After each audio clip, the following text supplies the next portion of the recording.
oh, how do you do it? She's like, no, how do you do it? Yeah. I don't understand the question. It sounds basic, but I was like, well, I get my phone out and I go send. Some of it has some thought behind it and a lot of it doesn't. It's just what I think is funny. If I think it's funny and it makes me laugh, then I send it usually. All right. Welcome to Local Energy. My name is Peter Brecht. I'm here with my co-host Wade Spear, and we are talking with Zach Copland today, mineral guru and meme lord, actually. You guys have seen him on Twitter. I'm sure he's on Collide. He's on LinkedIn. He's all over the place. But Zach, how are you doing? Pretty good. Thanks for having me. Yeah. What's new and exciting in your world? New and exciting. Well, we're supposed to go ski tomorrow. Ski season at the local mountain opens tomorrow. We'll see if we have enough snow to go, but yeah. Skis are on the wall back there. They're ready. I'm ready if there's snow, yeah. Now, are you from Oklahoma before that? Yeah, Yeah. Oklahoma originally. I was born and raised in Claremore, Oklahoma, and Okay. then I lived that side of the state for half of my life, and then Oklahoma City area for about the other half until I moved here.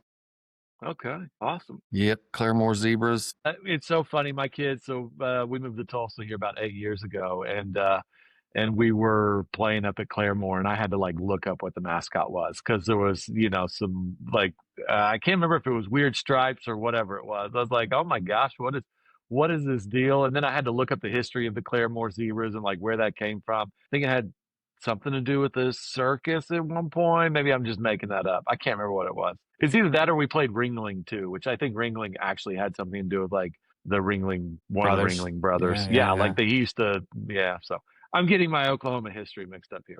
No, you're right. There's something to do with the stripes, and we were supposed to be the Tigers, and then the uniforms got sent incorrectly. I don't know how they being the Zebras, red and white stripes, but Yeah, that's exactly what it was. It was red and white stripes. We were playing volleyball, and I was like, we were all just so confused. Awesome. So where are you at now? You're up northwest, right? Like Montana? Bozeman, Montana. Bozeman, Montana. How do you like it? It's great. It's a good place to be. Yeah. Okay. A little different than Oklahoma, I imagine. Quite a lot different. Yeah, scenery's a lot different. People aren't terribly different. I mean, I like it. It kind of reminds me of parts of Oklahoma, like Stillwater, Claremore, smaller towns that have a college. But then there's a mountain that I can see out the window where you can go skiing. So that's primary difference. I mean, I saw a couple weeks ago you were out in Midland, and then you're Baton Rouge and Louisiana, like all these fun places. I mean, you traveling a bit for work, or like what's the story behind all that? I mean, I go as needed. Most of the work is done here in this room now. Yeah, I'll go to NAPE in February every year and have a booth and go to Midland, Dallas, Houston, major oil and gas hubs, different conferences or see clients, stuff like that. Gotcha. Wait, are you going to NAPE this year or no? I have never been to NAPE. Okay, all right. I think I'm gonna go this year. I don't know. I'm thinking about it. I'm toying with the idea at least. I don't know. Just to got to go once, Did they let engineers in there? I thought it was just for like land bros. Lots of engineers. Tell us about Forecast. I look at your posts, and you're like probably the most prolific poster, and I think that's a compliment more than anything else. It means you're top of mind constantly. But tell me about Forecast, like the meat and potatoes of what you guys do, and explain it to me like I'm a 5-year-old, because that's probably the best place to start.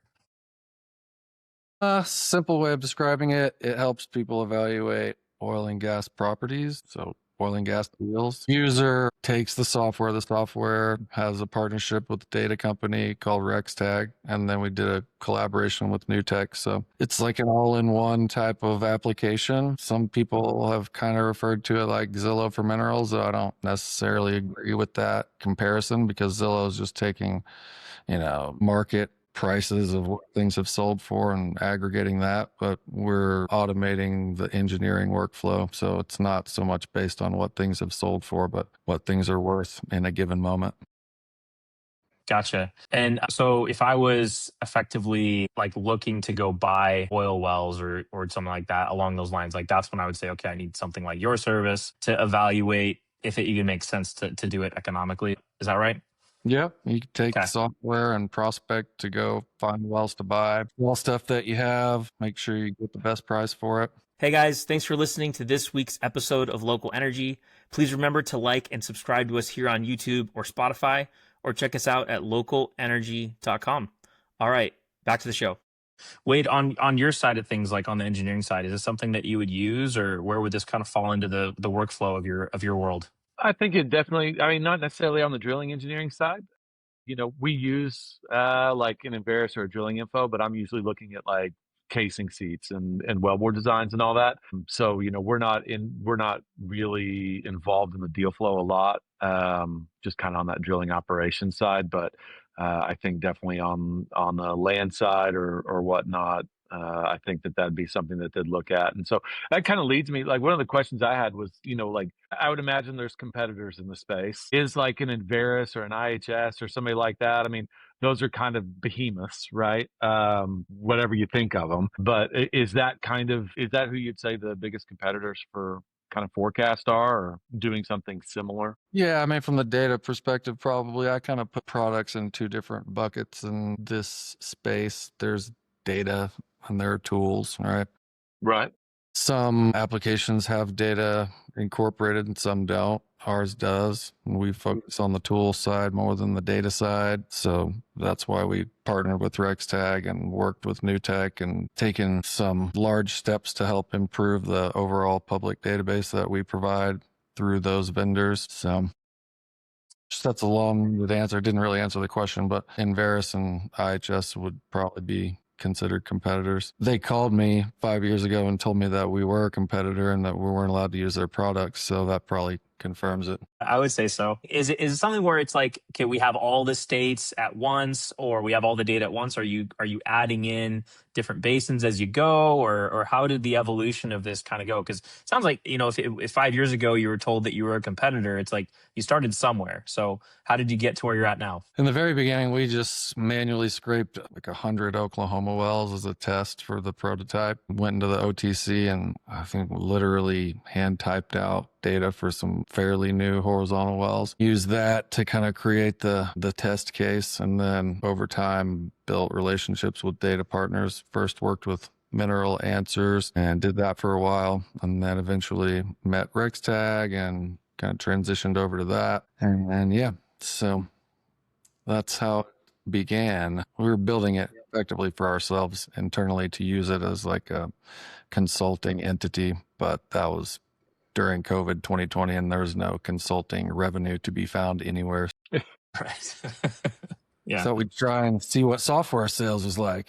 Right. And what's like your oil and gas background? Like what led you to this point where you're like, okay, I'm going to go start my own thing? Because that's not an easy decision, right? I don't think a lot of people wake up and say, I'm going to go kind of hang my hat on my own thing. What brought you to that conclusion? Introduction to oil and gas, I guess, was during banking. I worked at a bank called Bank 7 in Oklahoma City that we were doing some niche type of regional oil and gas lending, not too niche. Pretty standard, PDP lending and some other types of lending on assets. So that's where I first kind of ran into people in the industry that were doing oil and gas deals. And then along the way, was approached by a guy to go leave banking and start a company. So in 2017, I left banking and went and started another mineral non-op type of company in Oklahoma City. We chased EOG around for about 3 years. As I'm kind of like thinking through like software, AI, all this too. I mean, Wade and I, Wade's got some really cool AI ideas, and I think everyone's got a cool idea that they're like, oh, I'm going to try this out and see what happens. But in your world, with what you're building, I'm sure it's something you're thinking about, but is it something you guys are implementing or using to kind of see patterns in data, or is it more like case by case and, it's not, you're really more of the data warehouse, or like, how does that play into it? Well, as far as like all the scripting, our developers write all of the code in-house, and we do not use AI tools to build the scripts that are running behind the scenes. That's kind of been a policy from the beginning. We're not putting our code into open source or anywhere else that is not secure. And then, I mean, Andrew and Alex. Andrew sat on the AI's use cases in oil and gas technology panel at NAPE for the last, I don't know, 3 or 4 years or however long it's been relevant. Our perspective on what AI is and isn't is kind of granular compared to the way a lot of people talk about it. You got a team of, is it 5 or 6 of you guys now? And plus, I mean, that's just what you have on the front. And then you got probably a bunch of people in the back end. No, we got 5 total at this point. Trent in Oklahoma City, he's the director of sales. Alex and Andrew are in Houston. They're developers, backgrounds with geology and geophysics. And then Jolene is in Calgary. She's another developer. Yeah, 2 developers and 2 sales guys. Now, your username, this is embarrassing to say, but I thought you were an anon account on Twitter for the longest time because your username was RippingWhale. And I didn't actually look at your username. What does that mean? What is RippingWhale? I have to know. It's kind of like a play on the concept of Roaring Kitty. Absolutely. How could you forget?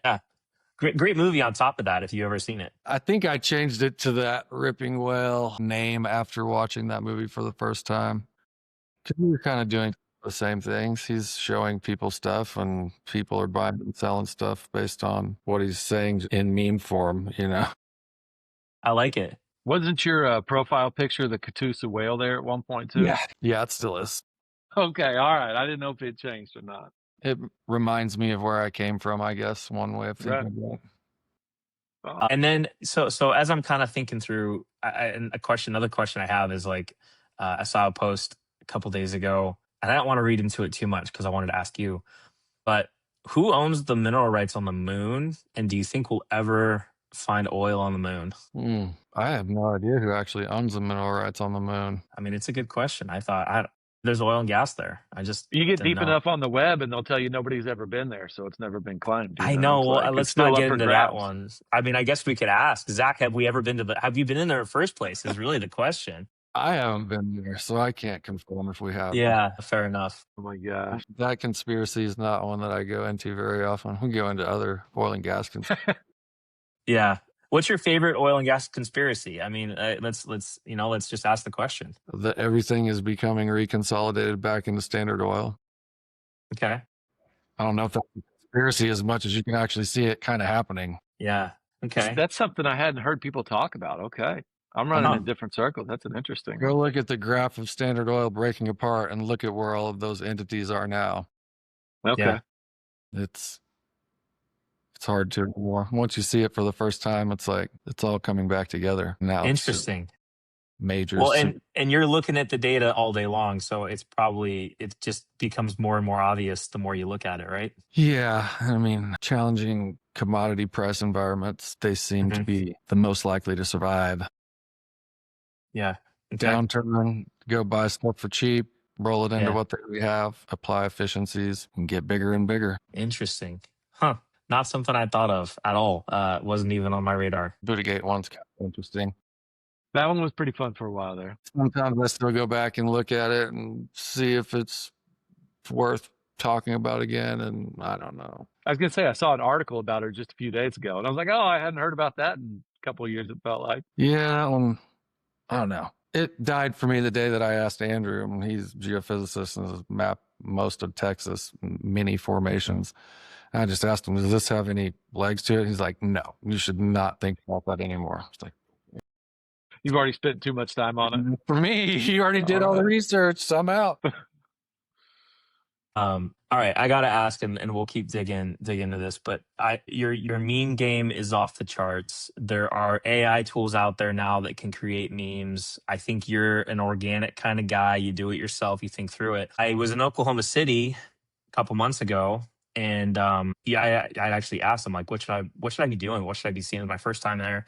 You gave me a bunch of great ideas as a previous resident, but you know, even then you sent me, I was like, here, I got a meme idea, and you came up with it in like 2 seconds, and it was good. But how does your brain operate? Because I haven't seen a lot of movies. I'm not really in on pop culture. I'm not good with memes. I don't understand half of them. How do you like craft this? Like, where's this coming from? Was it playing a lot of video games as a kid where you're like just in on the culture like that? Or what's the story? I don't know. It's just the way that my brain works. It's just how it is. It's impressive. I played some video games as a kid, I guess, but enough to be a gamer necessarily. It's just the way that my brain works. Somebody came up to me at NAPE this year and asked, was like the marketing director for one of our competitors, and I hope you're watching this because I'm going to tell this story. Pretty wasted, and came up to me. She's like, Zach, I love your memes. How do you do that? What do you mean? Oh, how do you do it? She's like, no, how do you do it? Yeah. I don't understand the question. It sounds basic, and she's being literal, like you're asking literally, how do you do it? And I was like, well, Yeah. I get my phone out and I go, Yeah. send. Some of it has some thought behind it and a lot of it doesn't. It's just what I Right. think is funny. If I think it's funny and it makes me laugh, then I send it usually. I mean, there's my brother is let's see, he's 19 and like he's good at this stuff, and he's like, oh, you can use like there's like image flip or whatever these tools are, and it's like it's supposed to make the job easier, but you know, and I like marketing and stuff, but I'm more of a like pick up the phone or go meet the person kind of guy, you know. But I've always been fascinated by that. So, and I just want to say I Well, appreciate the frequent smile on my face when I see your stuff is always welcome. well, glad to provide value somehow. Yeah. Image flip is what I use a lot of the time, though.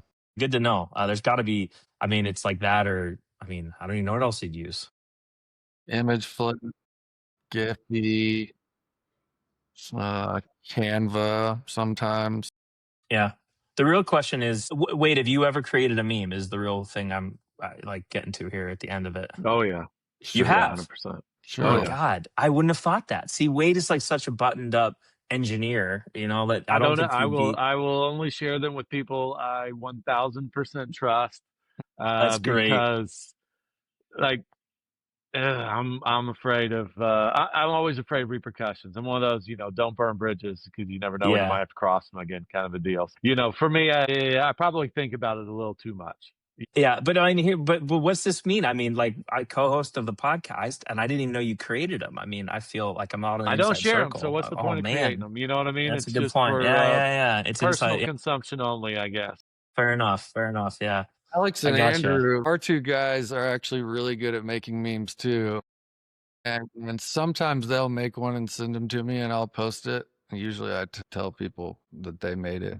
But Andrew and Alex are very clever and have good senses of humor. And they can really good technical meme content for this niche, you know. They don't do it as often as I would like because they're really good, honestly. Well, they're busy working, right? You know, Yeah, they that's do kind of the important. idea. Yeah, Yeah. right. So your day job then, like you're more on like the sales side then, or is that kind of the idea? Yeah, I'm gonna do a Okay. lot of the customer Yeah. interfacing, pretty Okay. much all of the training. Okay. Unless it gets to a point of where people are asking questions that I don't know the answers to, then we bring in Andrew or Alex and technical answers to things that I don't even know how to do in there. But Yeah. I train probably 95% of all the clients. Okay.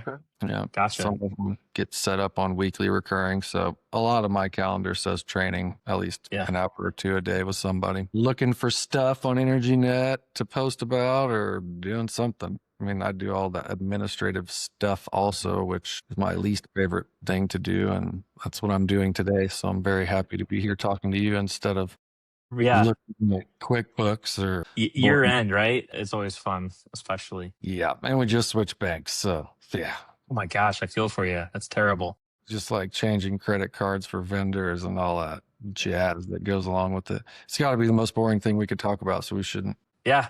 Switching banks. That's cool. Which bank? No, I'm kidding. We'll move on. So, any exciting plans for the rest of the year as you're wrapping up, or are you really just going to be staring at QuickBooks? I'm gonna go skiing as many times as I can. Okay. Yeah. I mean, you're up in, yeah, I mean, you might as well. Where you're at now, there's plenty of it. Yeah, I was gonna go to see Goose in concert tomorrow and Saturday. A band called Goose. Goose, a bank. Okay. I had a couple of beers that night and realized that I can go do this if I want to. Okay. So I ripped off $500 to buy tickets for 2 nights, Yeah. and then woke up the next morning and looked at my calendar and was like, I cannot go. I need to do this podcast, and I got work things that I need to do. And I had overpaid by about double, unfortunately, because they were third-party tickets. So I just ended up eating $250 for a concert that I'm not going to tomorrow. Wow. Well, if Goose hears this, maybe they'll refund you. You never know. I bet they won't. I've never heard of that band before in my life. Like, and I feel like I know some pretty weird bands, like, you know, like just kind of all over the place, but I've never heard of Goose before. They're not weird. They're just awesome. Well, I mean, All right. weird's tough, but like, it's like everyone says, like, I knew Goose before they were big. And it's like, I don't know. We'll see how that goes, you know? Goose kind of started out big. They came out during COVID And one of their dads has some big agency that helped them like really push hard on marketing during COVID when concerts were getting canceled. So while everybody was canceling concerts, they're just like pushing live stream concerts and stuff that people had stopped doing. Did you go through your Spotify Wrapped, or do you not use Spotify? No, I use Apple Music. People really don't like to get an answer either. I've used both. I think is I have kids, so I use Spotify for my music, and then my wife we have Apple Music for the kids' music, because it's just too much work, and then I don't want my music mixing in. And I know that sounds really selfish, but the reality is, if you listen to you listen to like the Frozen soundtrack or Winnie the Pooh multiple times, and it's in your playlist, it's just not fun. How old are your kids? I have a 3-year-old and a 6-year-old. So Frozen has been like the only thing that they have been singing for the past 3 months, and it's been tough. Have they seen K-pop Demon Hunters? Not something we let our kids watch, but the neighbor kids went through that phase, and it was a sight to see or hear, rather. Yeah. Yeah, kids are, it's infectious, it's tough. And then all my friends, they have older kids. Most of my friends are, mid 40s, early 50s. Like, I have a lot of older friends, and they're like, wait until your kids are in their teenage years and they're listening to Taylor Swift 24/7. And I'm like, I'm not going to let that happen, but it's probably going to happen. Well, that's the funny thing. Like with my son, like his listening age was 47. He's a 15-year-old. His listening age was 47 on Spotify Wrapped, and mine was 26. So we were a little bit inverse right there. Yeah. That's interesting. Yeah. But my kids love like Red Dirt Country and all that. It's pretty awesome. It's making the drives a whole lot easier whenever we're like, listening to Dylan Gossett or Turnpike Troubadours or something like that. So right. Yeah. It's good that your family's into music too, though. Like, not everyone's into, like, not a lot of families are into music as much, right? So it's kind of cool to hear. Well, kids like it. But once you get out of the Disney phase, then you can listen to good stuff again. That's right. But when you're stuck in Frozen, it's a dark time. I was there for a long time. Yeah, my wife this morning, she's like poured a cup of coffee, and she's like, I wake up and our daughter, like, she's already belting songs from her bedroom, and I'm like the songs are never gonna leave our head ever. Like, this is just, it's endless. So I don't even want to know how many times my wife, like, especially back in the day, like, she's taking kids to school and they're like the DVD's playing or whatever, half the time it's just in the background. But like, I don't want to know how many times she's heard like Toy Story 3 or Frozen 2 or whatever it is, Yeah. I still got favorites though. Like, I'll watch Cars. Like, if you want me to get a good Pixar film, Cars. I'll watch Cars all day long. That's a great movie. I can see it a million times and I'll keep going.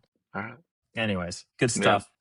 Zach, we're not going to hold you up talking about music for the rest of the day, even though I'd love to keep chatting. But give us a handoff. Where can people follow you if they're not already? Because the reality is they probably are. Well, I've heard some people aren't in real life. Let's see. Our company website is forecast.io, number 4cast.io.